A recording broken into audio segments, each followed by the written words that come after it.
Walk into any modern museum or open any history textbook, and the picture of the past presented is one in which humanity started from primitive beginnings and steadily progressed upward in the development of culture and science.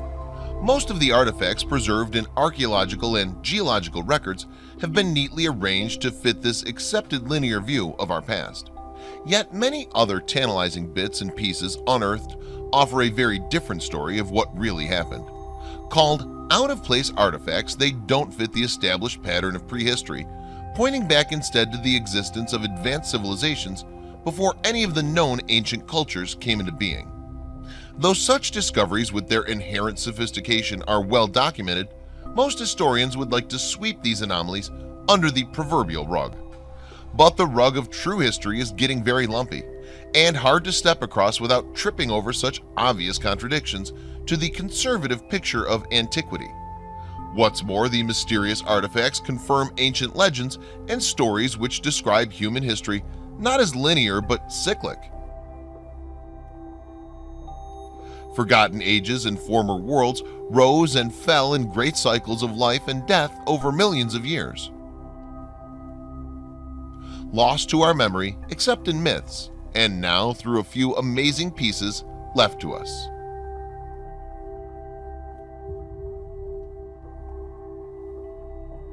Jordan Coates. On the 22nd of March 2011, David Elkington issued a press release stating that a hoard of ancient books made of lead and copper, together with other artifacts, probably dating from the 1st century AD, had been found in Jordan, and that they might predate the writings of St. Paul, and that leading academics believe they might be as important as the Dead Sea Scrolls. Elkington also stated that the items were discovered 5 years previously in a cave by Jordanian Bedouin and smuggled into Israel, where they were at risk of sale on the black market or of destruction. Elkington stated that the find consisted of up to 70 ring-bound books made of lead and copper. Many of them are sealed on all sides. Scrolls, tablets, and other artifacts, including an incense bowl, were also found at the same site. Some of the lead pages are written in a form of archaic Hebrew script with ancient messianic symbols. Some of the writing appears to be in the form of code. Metallurgical analysis on the books and carbon dating on a piece of leather found with the collection suggest that the books could be about 2,000 years old. Elkington, described as a scholar of ancient religious archaeology, claimed that they could be the major discovery of Christian history. Another source stated the books consisted of between 5 to 15 leaves or plates each, about the size of a credit card, made of lead and copper, and bound together with lead rings on one side. Many of the books are also sealed with rings on the remaining 3 sides. Elkington reported that in the upper square we have the 7-branch menorah, and the text is said to be in archaic Hebrew script and some in code. The presence of a cross, tomb, and city of Jerusalem is being said to be depicted in the books. If the artifacts are genuine, they could be Christian texts from as early as 33 AD. A report stated that a line has been translated from the text as, "I shall walk uprightly."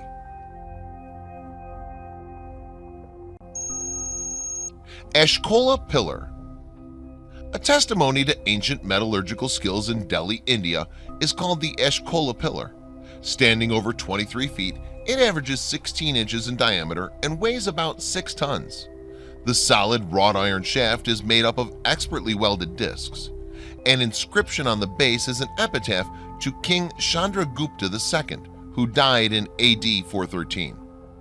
Despite being well over a millennium and a half in age, the pillar's constitution is remarkably preserved. The smooth surface is like polished brass, with only occasional instances of pockmarks and weathering. The mystery is that any equivalent mass of iron, subjected to the Indian monsoon rains, winds, and temperatures for 1,600 years or more, would have been reduced to rust long ago.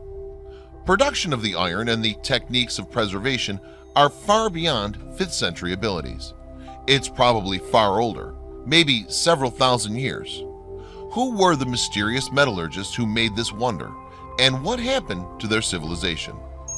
A few days before Easter Sunday in 1900, Greek sponge divers off the small island of Antikythera discovered the remains of an ancient ship filled with bronze and marble statues and assorted artifacts later dated between 85 and 50 BC. Among the finds was a small, formless lump of corroded bronze and rotted wood, which was sent along with the other artifacts to the National Museum in Athens for further study. Soon as the wood fragments dried and shrank from exposure to the air, the lump split open, revealing inside the outlines of a series of gear wheels like a modern clock. In 1958, Dr. Jarek de Sola Price successfully reconstructed the machine's appearance and use. The gearing system calculated the annual movements of the sun and moon. The arrangement shows that the gears would be moved forward and backward with ease at any speed. The device was not a clock, but more like a calculator that could show the position of the heavens past, present, and future. It's highly possible that the device may have origins ages long before the Greeks and in a land far removed, now unknown. Occasionally, the world comes across events, discoveries, and architectural pieces that generate a lot of controversies, debates, and arguments. Rama's Bridge. The Rama Setu, also known as Adam's Bridge, is very much real. There's no debate regarding that. But what has caused controversies is the multitude of tales surrounding its origin. What makes this structure interesting is the fact that it's described in ancient Hindu scriptures. In the epic, it's mentioned how Ramayana built a bridge 1,700,000 years ago between India and the coast of Sri Lanka. Rama, whose wife had been kidnapped, organized an army consisting of monkeys and built a bridge that led them to Sri Lanka, where a lengthy war broke out. A carved stone relief at Prambanan Temple on the island of Java in Indonesia shows monkeys helping Rama by bringing stones for building the bridge. In a strange turn of events, a US-based news channel, along with Vaishnava News Network, said that they found a remnant of the bridge constructed by Lord Hanuman and the Vanara army, and that they had evidence collecting from a NASA satellite to prove their claims. Then Dr. Badrinya Aranyan, the former director of the Geological Survey of India, performed a survey of the structure and concluded that it was man-made. Dr. Badrinya Aranyan and his team drilled 10 boreholes along the alignment of Adam's Bridge. What he discovered was startling. About 6 meters below the surface, he found a consistent layer of calcareous sandstone, corals, and boulder-like materials. His team was surprised when they discovered a layer of loose sand some 4 to 5 meters further down, and then hard rock formations below that. A team of divers examined the bridge. The boulders they observed were not composed of a typical marine formation. They were identified as having come from either side of the causeway. There is evidence of ancient quarrying in these sites. His team concluded that materials from either shore were placed upon the sandy bottom of the water to form the causeway.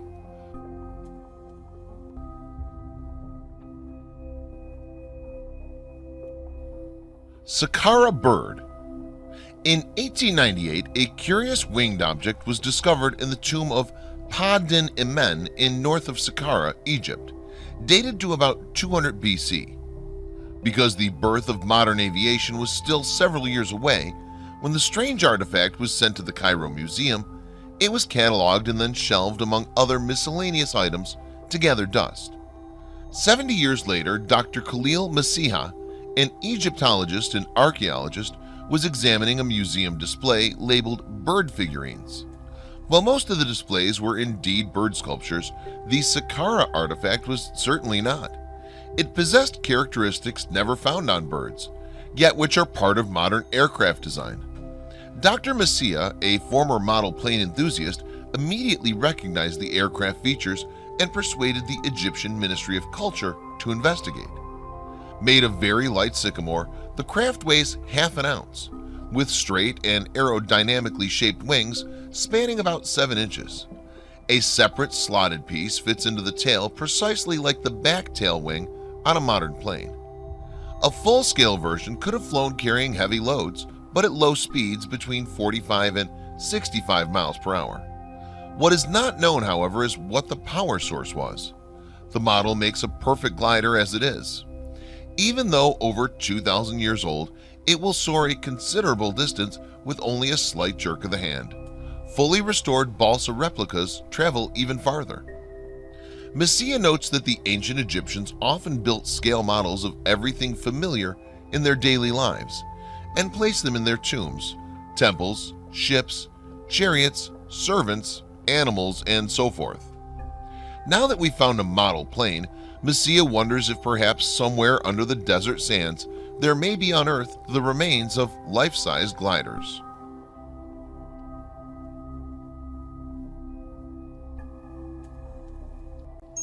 Sumerian planetosphere. A cuneiform clay tablet which for over 150 years defied attempts at interpretation has now been revealed to describe an asteroid impact which in 3123 BC hit Kofels, Austria, leaving in its wake a tale of destruction which may account for the biblical tale of Sodom and Gomorrah. The planisphere clay tablet, inscribed around 700 BC, was unearthed by Henry Laird in the remains of the library of the Assyrian royal palace at Nineveh, close to modern-day Mosul, Iraq. It's a copy of the night diary of a Sumerian astronomer containing drawings of constellations and known constellation names, but it required modern computer tech to finally unravel its exact meaning. Alan Bond subjected the planisphere to a program which can simulate trajectories and reconstruct the night sky thousands of years ago. They discovered that it described events in the sky before dawn on the 29th of June, 3123 BC, with half of it noting planet positions and cloud cover the same as any other night. The other half, however, records an object large enough for its shape to be noted even though it's still in space, and tracks its trajectory relative to the stars. That a large body had impacted at Kofels had been long suspected, the evidence being a great landslide 500 meters thick and 5 kilometers in diameter. The site had no impact crater to back the theory, but the researchers now believe they have a plausible explanation for that. The observation suggests the asteroid is over a kilometer in diameter, and the original orbit around the Sun was an Aten type, a class of asteroid that orbit close to the Earth, that is resonant with the Earth's orbit. This trajectory explains why there's no crater at Kofels. The incoming angle was very low, 6 degrees, and means the asteroid clipped a mountain called Gamskogel above the town of Langenfeld, 11 kilometers from Kofels, and this caused the asteroid to explode before it reached its final impact point. As it traveled down the valley, it became a fireball, around 5 kilometers in diameter, the size of the landslide. When it hit Kofels, it created enormous pressures that pulverized the rock and caused the landslide, but because it was no longer a solid object, it did not create a classic impact crater. Another conclusion can be made from the trajectory. The back plume from the explosion would be bent over the Mediterranean Sea, re-entering the atmosphere over the Levant, Sinai, and northern Egypt. South American jet. In 1954, the government of Colombia sent part of its collection of ancient gold artifacts on a U.S. tour. Emanuel Staubs, one of America's leading jewelers, was commissioned to cast reproductions of 6 of the objects. 15 years later, one was given to biologist-zoologist Ivan T. Sanderson for analysis. After a thorough examination and consulting several experts, Sanderson's mind-boggling conclusion was that the object is a model of a high-speed aircraft at least 1,000 years old. Approximately 2 inches long, the object was worn as a pendant on a neck chain. It was classified as Sinu, a pre-Incan culture from AD 500 to 800. Both Sanderson and Dr. Arthur Poisley of the Aeronautical Institute of New York concluded it did not represent any known winged animal. In fact, the little artifact appears more mechanical than biological. For example, the front wings are delta-shaped and rigidly straight-edged, very un-animal-like. The rudder is perhaps the most unanimal but airplane-like item. It's a right triangle, flat-surfaced and rigidly perpendicular to the wings. Only fish have upright tail fins, but none have exclusively an upright flange without a counterbalancing lower one. Adding to the mystery, an insignia appears on the left face of the rudder, precisely where ID marks appear on many airplanes today. The insignia is perhaps as out of place as the gold model itself, for it's been identified as the Aramaic or early Hebrew letter Beth or B. This may indicate that the original plane did not come from Colombia, but was the product of a very early people inhabiting the Middle East who knew the secret of flying.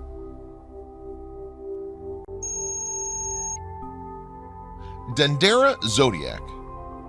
The Dendera Zodiac is an ancient bas-relief temple ceiling carved with mysterious symbols of stars and planets. During Napoleon's Egyptian campaign, 1798 to 1801, French scientists discovered the zodiac in the ceiling of a small chapel on top of a temple outside the town of Dendera near Thebes. Made of sandstone and weighing many tons, the zodiac excited immense wonder and admiration because it seemed to open a window onto a civilization of extreme antiquity. Heated arguments developed between those who believed the ceiling was a picture of the sky at the time of the temple's construction and others keen to find significance in the zodiac symbols. Soon, scientists began to claim that the zodiac might have been carved many thousands of years before the biblical date for the creation of the world. The drawing was certainly intriguing. Jean Lalorian, engineer and archaeological bounty hunter, traveled up the Nile from Alexandria with orders to remove the zodiac as part of a carefully planned archaeological heist. The ceiling arrived back in France amidst a flurry of publicity that, while orchestrated by Sébastien Saulnier, it was further heightened by the French mania for all things Egyptian. As arguments about the zodiac's antiquity increased in number and ferocity, a third line of Egyptological discussion was developing, one that focused on the inscriptions found on the Rosetta Stone. At the time, the hieroglyphic code had not yet been broken, although both the English polymath, physician, and Foreign Secretary of the Royal Society, Thomas Young, and the young French firebrand Champollion were getting close, each fighting the other in the race to finish. Without a way to read hieroglyphics, everyone, whether savant or mystic, was free to interpret the arcane symbols, including those found on the Dendera ceiling, in whatever way they wished. Joseph Fourier estimated the age was 2500 BC. Champollion, among others, believed it was a religious zodiac. Champollion placed the zodiac in 4th century AD. George Cuvier placed the date 123 AD to 147 AD. The Pope favored Champollion. He was so grateful for saving traditional biblical chronology that he offered to make the Republican, non-religious, and very merry Champollion a cardinal. This piece is still controversial today and, believe it or not, is used by some as proof of the mystery of Planet X. James Ossuary. In 2012, the Biblical Archaeological Society and the Discovery Channel announced in Washington, D.C. that an ancient inscription on a 2,000-year-old ossuary with the inscribed Aramaic words, "James, son of Joseph, brother of Jesus," was genuine. However, controversy and a lawsuit over the veracity of the inscription followed. Some called it the most important New Testament archaeological discovery ever. This artifact verifies exact biblical relation between Jesus, his brother James, and their earthly father, Joseph. The box is inscribed in Aramaic on one side. The English translation reads, "James, son of Joseph, brother of Jesus." The inscription is considered significant because it provides archaeological evidence for Jesus of Nazareth almost beyond doubt. For that reason, this ossuary is extremely controversial. But having been through a lengthy forgery trial in Israel, it's now been found to be real, and its owner, Oded Golan, totally vindicated. The prosecution, despite hiring the best experts in the world, could not prove their case. According to André Lemaire, a highly respected Parisian epigrapher, the cursive Aramaic script is consistent with first-century lettering. He determined that the inscription was not incised with modern tools, as it contains no elements not available in the ancient world. The results of a detailed statistical analysis of the likelihood that James Ossuary refers to Jesus of Nazareth. considering the possible number of those who were named Jesus, Joseph, and James at that time, and then adding other statistical estimates such as the total adult male population. The number of individuals in that population who bear the three names with this relation is 1 or 2. Of course, the Bible is clear that there certainly was one named James whose father was named Joseph, and whose brother Jesus was worthy of the honor shown by inscribing his name on an ossuary. With as much surety as modern analysis can muster, this artifact and its inscription are genuine. This ossuary verifies exact details in the Bible, which makes it one of the most controversial artifacts ever discovered.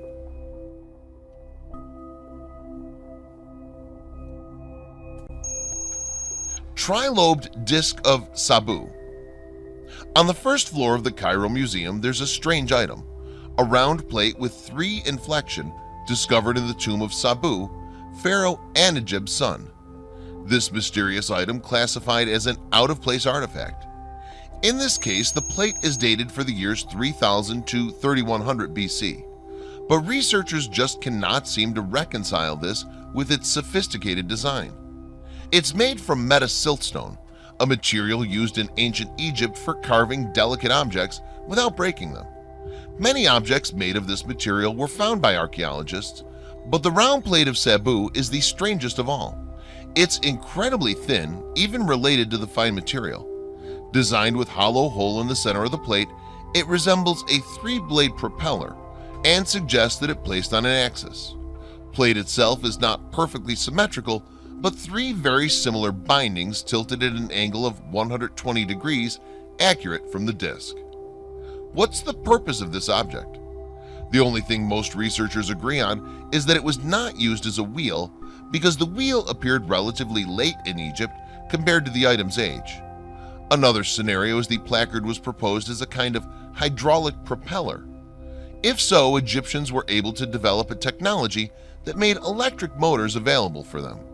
Some suggested that the placard was part of a generator or a battery to generate electricity. There are many alternative explanations for the almost unfathomable idea that the Egyptians were able to use electricity, but they all raise questions. It seems that the real mystery is not what the object was used for, but who were those who had the skills required to format it. Even today, to manufacture such a thin forms so proportional from a very hard rock is hard enough, and apparently required to use sophisticated machine technology and computerized 3-dimensional. Is a skilled stone carver could achieve the same result alone ancient Egypt of 5,000 years ago? Ica stones. A unique time capsule of images is housed in a warehouse in Ica, Peru. Here are some 20,000 stone boulders, tablets, and baseball-sized rocks, decorated with an astounding assortment of pictures, in many cases very much out of time and place. The owner is local physician, amateur archaeologist, and geologist Dr. Javier Cabrera Darquea. Most material employed is a gray andesite, an extremely hard granitic semi-crystalline matrix that's very difficult to carve. But as Dr. Cabrera observed, people have been finding these engraved stones in the region for years. They were first seen and recorded by Jesuit missionary Father Simon, who accompanied Pizarro in 1525. Samples were shipped to Spain in 1562. The stone portraits show very sophisticated surgery skills and medical knowledge, in some cases as advanced or even more advanced than today. There are scenes of blood transfusions, the use of acupuncture needles as an aesthetic, which only gained use in the West since the late 1970s, delicate operations, as well as 20 stones showing a step-by-step heart transplant procedure. This is a revelation in itself, that someone in unknown antiquity achieved a level of sophistication rivaling our own. But there are other pictures even more out of place. As Dr. Cabrera noted, and as has been verified by other medical physicians, there are stone etchings which show a brain transplant. The prehistoric surgeons, it's evident, possessed knowledge several steps beyond modern-day surgery.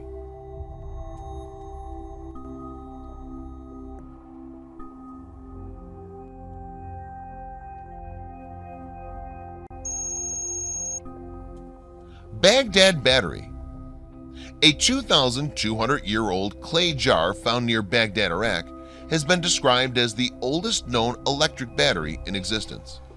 The clay jar and others like it are part of the holdings of the National Museum of Iraq and have been attributed to the Parthian Empire, an ancient Asian culture that ruled most of the Middle East from 247 BC to AD 228. The jar itself has been dated to sometime around 200 BC. It was first described in 1938 by German archaeologist Wilhelm Koenig. So how is it that a 2,200-year-old clay jar can be called a battery? Those who have examined it closely say that there's little else that it can be. The nondescript earthen jar is only 5.5 inches high by 3 inches across. The opening was sealed with an asphalt plug, which held in place a copper sheet, rolled into a tube. This tube was capped at the bottom with a copper disc, held in place by more asphalt. A narrow iron rod was struck through the upper asphalt plug and hung down into the center of the copper tube, not touching any part of it. Fill the jar with an acidic liquid, such as vinegar or fermented grape juice, and you have yourself a battery capable of generating a small current. The acidic liquid permits a flow of electrons from the copper tube to the iron rod when the two metal terminals are connected. This is basically the same principle that was discovered by Galvani 2,000 years later, and that Volta successfully harnessed into the first modern battery a few years later. Experiments with models of the Baghdad battery have generated between 1.5 and 2 volts, not a lot of power. So what would batteries have been used for 2,000 years ago? Perhaps the battery was used as a ready source of analgesic electricity. Other theories hold that several batteries could have been linked together to generate a higher voltage for the use in electroplating gold to a silver surface. More experiments with several Baghdad-type batteries have shown this to be possible.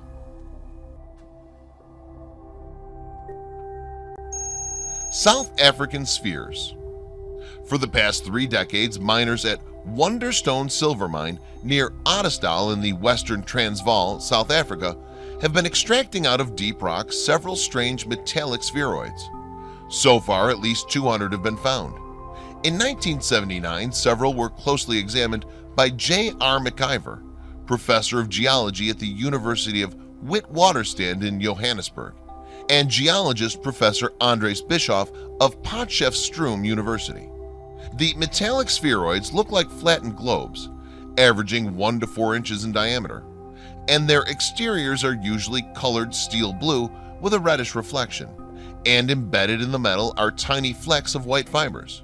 They're made of a nickel-steel alloy which does not occur naturally, and is a composition that rules them out, being of meteoric origin. Some have only a thin shell about 1/4 of an inch thick, and when broken open are found filled with a strange spongy material that disintegrated into dust on contact with the air. What makes all this very remarkable is that these spheroids were mined out of a layer of pyrophyllite rock, dated both geologically and by the various radioisotope dating techniques as being at least 2.8 to 3 billion years old. Adding mystery to mystery, Rolf Marx, curator of the South African Klerksdorp Museum, has discovered that the spheroid he has on exhibit slowly rotates on its axis by its own power, well locked in its display case and free of outside vibrations. There may thus be an energy extant within these spheroids still operating after 3 eons of time.